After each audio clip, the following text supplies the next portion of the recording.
La teología no pretende la posesión de la verdad. Así como la filosofía es el amor de la sabiduría, la teología busca profundizar en la experiencia de fe personal y comunitaria. Para entenderlo es bueno recordar que a fines del siglo XVIII, Kant distinguió dos modos de aproximación a la realidad: la razón pura, generalizante, matematizable, y la razón práctica, comprehensión, así, con dos es intermediadas por una h, de lo singular, la comprensión del nous, de lo que también se llama más frecuentemente hoy día el mundo de la vida. Emmanuel Levinas fue de ello un testigo y ejemplo, y lo fue desde la experiencia de la fe judía. Personalmente no soy experto en la Biblia, pero ciertamente estoy marcado por la palabra de Dios en las Escrituras. En el tiempo de que dispongo, haré uso de algunos datos sobre el tema propuesto.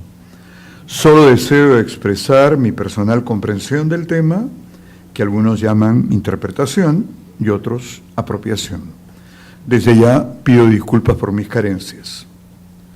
Desde hace unos 40 años la lectura de un par de obras de Levinas me impactó, tanto por su negación de un sistema totalizante de la realidad, como por la afirmación del otro ser humano como anterior e irreductible a uno mismo. En efecto, Levinas centra su pensamiento en la alteridad del ser humano. El centro de la existencia es el otro, y el encuentro con él nos lleva más allá. Pero ello me hace preguntarme, ¿quién es en la Biblia el otro que nos abre a Dios? Es fácil responder el pobre, pero este término es genérico, o mejor, muy complejo. Y además lleva a Levinas, cuando trata de la alteridad social, a otro tema particularmente importante, la justicia, y en algunos textos al amor, entendido sin necesidad de placer o disfrute, es decir, el amor en su más alta expresión humana. Yo voy a hacer un recorrido probablemente muy reducido en el tiempo sobre los textos bíblicos en orden más o menos de comprensión histórica. La experiencia que funda la Biblia y la realidad creyente del pueblo judío y también del pueblo cristiano está en el Éxodo. La mayoría de los especialistas reconocen, particularmente en la versión del llamado pequeño credo histórico, Deuteronomio capítulo 26, el punto de partida de la revelación del Dios de la Biblia. Se trata de la primera confesión de fe. Tú tomarás la palabra y dirás ante Yahvé tu Dios: mi padre era un arameo errante y bajó Egipto, y residió allí siendo unos pocos hombres, pero se hizo una nación grande, fuerte y numerosa. Los egipcios nos maltrataron, nos oprimieron y nos impusieron dura servidumbre. Nosotros clamamos a Yahvé, Dios de nuestros padres, y Yahvé escuchó nuestra voz, vio nuestra miseria, nuestras penalidades y nuestra opresión. Yahvé nos sacó de Egipto con mano fuerte y brazo extendido, con gran terror, señales y prodigios para los egipcios, y nos trajo a este lugar y nos dio esta tierra, tierra que emana leche y miel. El texto sobre la alianza se interrumpe para presentar el primer código de Israel, el código de la alianza. Como todo pueblo, los israelitas necesitaron normas, y las primeras fueron incorporadas en el contexto literario del Éxodo y del pacto con Yahvé. Una de esas normas dice: no maltratarás al forastero, ni lo oprimirás, pues forasteros fueron ustedes en el país de Egipto. Interesa ver las semejanzas de vocabulario con el ya citado credo histórico. Sin embargo, importa más ver la motivación, el considerando, pues forasteros fueron ustedes en el país de Egipto. Quienes han sido liberados de la servidumbre egipcia han de ser coherentes. No pueden repetir las relaciones de maltrato y opresión contra otras, que comparten su anterior condición de extranjeros. La palabra en realidad es compleja, y cuando yo hable de extranjero, normalmente voy a hablar de forastero, es decir, el que habita en medio de otros, del propio pueblo. Jesús nació pobre y entre los pobres. El evangelista Lucas dice que María lo envolvió en pañales y lo acostó en un pesebre.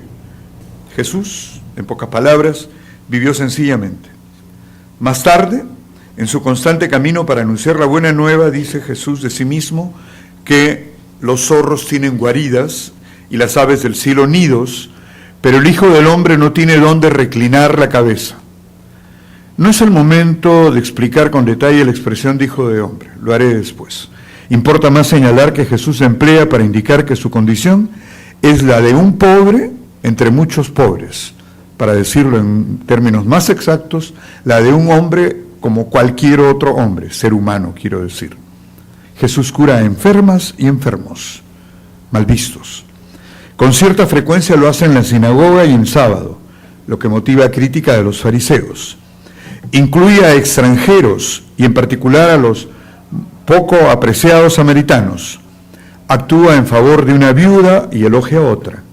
Comparte con gente marginal, pecadores, sin hacer acepción de personas. En varios textos Jesús perdona e invita a perdonar y afirma que la fe conduce al don de la salvación. La misericordia es reiteradamente su motivación. Con la última perícopa del quinto y último discurso, Mateo 25, 31 al 46, donde los bienaventurados son llamados benditos del Padre y les invita a tomar posesión del reino prometido por haber socorrido a hambrientos, sedientos, forasteros, enfermos, presos. Es con ellos que se identifica el propio Hijo del Hombre antes llamado a Rey. La carta de Santiago, probablemente primer texto del Nuevo Testamento. En ella leemos un texto que no es definición, pero quizá lo que más se acerca a ella en la Biblia. Dice él, la religión pura e intachable ante Dios Padre es esta: visitar a los huérfanos y a las viudas en sus tribulaciones. Visitar significa acá actuar en favor, solidarizarse. Tribulaciones se refiere acá a necesidades.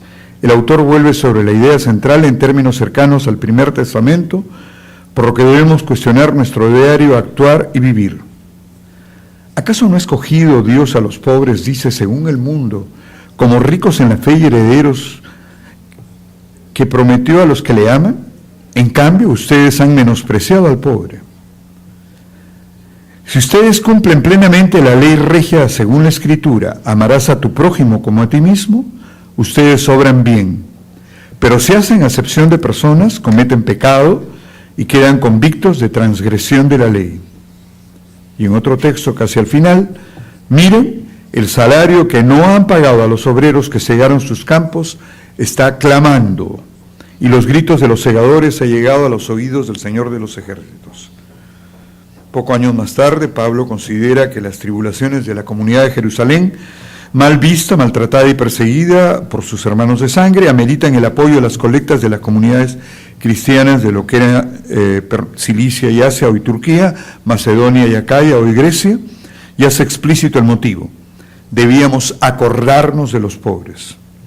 A finales del siglo I, la primera carta de Juan nos recuerda textos anteriores, pero introduce el tema del agape, es decir, del amor que procede de Dios, no entonces cualquiera, y está en quienes han sido llamados a la fe. Dice él, en esto se reconocen los hijos de Dios y los hijos del diablo, se diferencian, diría. Todo el que no obra la justicia no es de Dios, ni tampoco el que no ama a su hermano. Y, en otro texto poco después, si alguno que posee los bienes de la tierra ve a su hermano padecer necesidad y le cierra su corazón, ¿cómo puede permanecer en él el amor de Dios? Hijos míos, no amemos de palabra ni de boca, sino con obras y según la verdad. Concluyo. Si la relación con todo ser humano, sin distinción, precisamente por su dignidad, nos conduce más allá de lo verificable por la razón pura, ello ocurre sobre todo en aquellos que nos parecen tan diferentes, tan otros, es decir, los muchos y variados rostros de los pobres. Tratarlos con constante justicia, con amor fraterno, nos acerca al reino de Dios, que no es otra cosa que la comunidad de Dios con nosotros.